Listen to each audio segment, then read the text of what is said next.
من غريب القرآن. في قوله تعالى: وآتينا ثمود الناقة مبصرة فظلموا بها وما نرسل بالآيات إلا تخويفا. مبصرة هنا أي آية واضحة بينة لا لبس فيها، وليس المراد هنا أن للناقة بصرا تبصر به، وإن كان لها ذلك فهذا من الحذف والإضمار، وهو في القرآن كثير.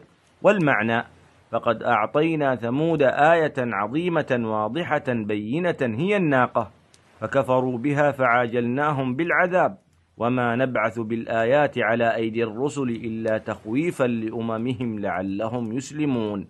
والله أعلم.